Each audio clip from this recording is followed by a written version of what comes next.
So I just wanted to show a new feature that we've added this week in Sidewinder. It's something that a lot of people probably won't use a lot, but some of you might find it really useful and interesting. So obviously with Google Earth, we can zoom in anywhere we want in the world. And one really slick feature that a lot of people might or might not know. Let's zoom in somewhere that's kind of got a cool profile around here. I don't know. I'm literally just picking anywhere. But if we come up here to this show ruler, you can draw a line or you can draw a path. So let's just draw a path along wherever I'm zoomed in. What am I, 2 kilometers? 3, you go through some. There we go. I'm literally just picking something that I think has some nice profile to it. But this is a 7.5 kilometer polyline, and I can save that. I can give it a name, whatever. But what's really cool, and the most important part here in Google Earth, is if we right click, we can say show elevation profile. And what did we get? That's not bad. We can live with that. What are we changing? 500-meter drop there. Yeah, okay. So this is probably a bit extreme, but this will be a good example for it. The point is we can draw any profile we want, and we can get a ground profile. Now, unfortunately, Google Earth doesn't let us just right-click and export this line, and this is something.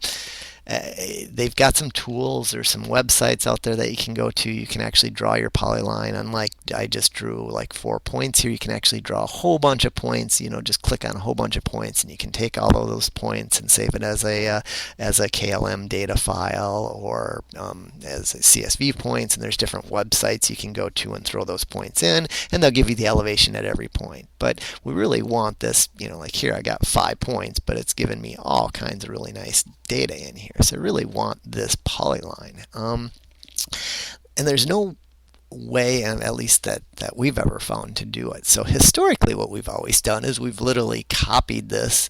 We've just did a screen capture, copied this in AutoCAD, scaled it in AutoCAD, redrew a polyline, and then imported that into Sidewinder for a ground line, and then we could also draw a polyline for a conveyor line and import that. And that's all been fine. It's not a ton of work, but it's a few hours. And I went, this is silly. We should be able to do this in 30 seconds. So what we've added this week is we've basically just added in the vertical profile, under import profile, we've added an import Google Earth. So when I click on that, it gives me a little import window here that I can do a screen capture on. So when I do the screen capture, I'm just going to capture the screen here.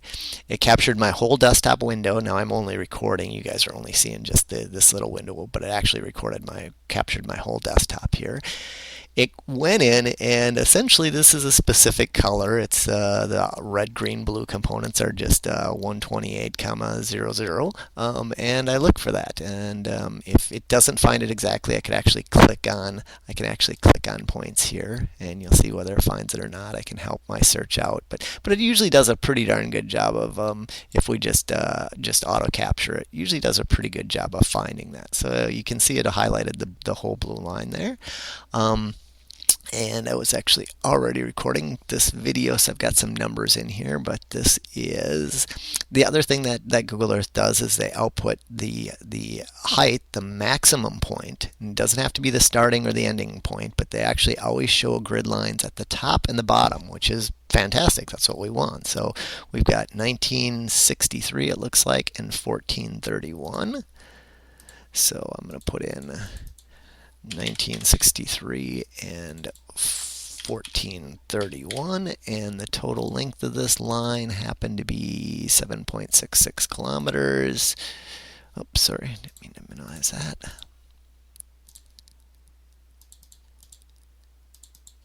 $7,660, and there we go. So I've targeted 250 points. Now I can import this as the ground line or the conveyor line.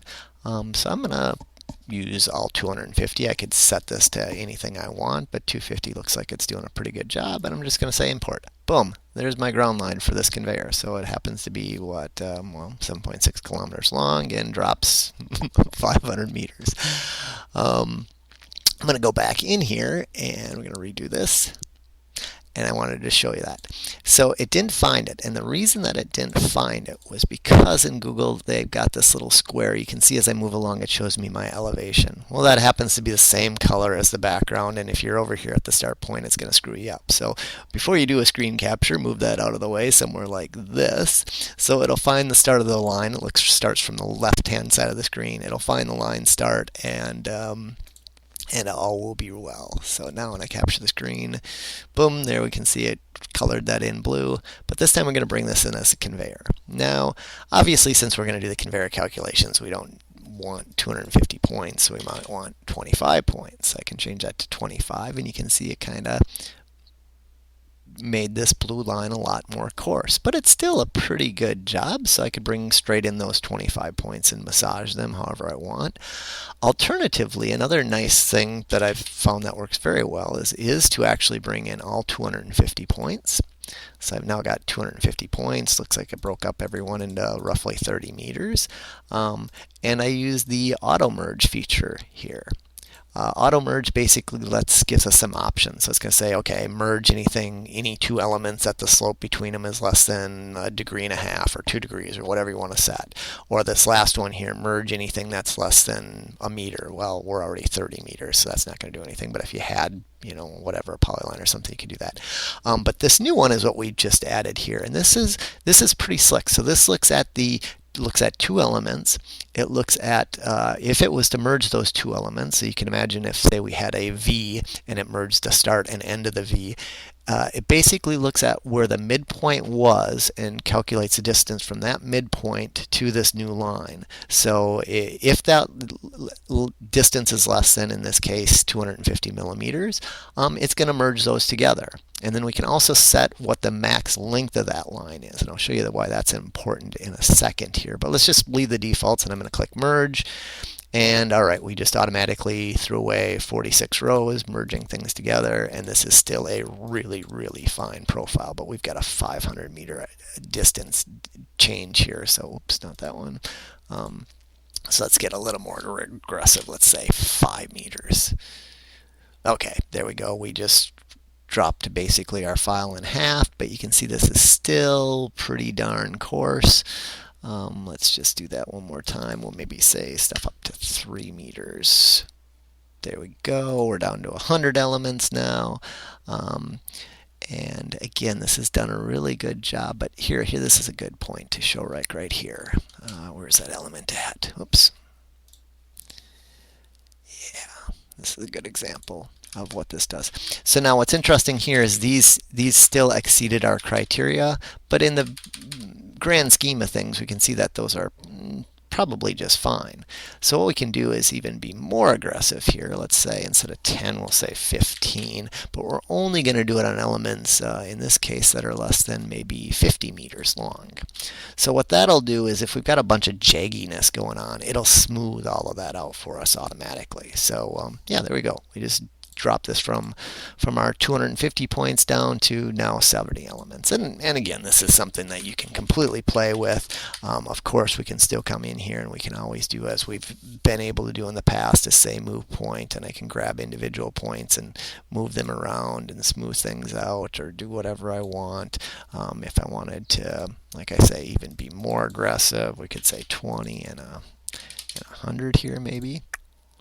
There we go. Let's reset this. So I mean, right there, look, we've got 45 points making up this 7.5 kilometer conveyor, and it's not too bad for a first cut.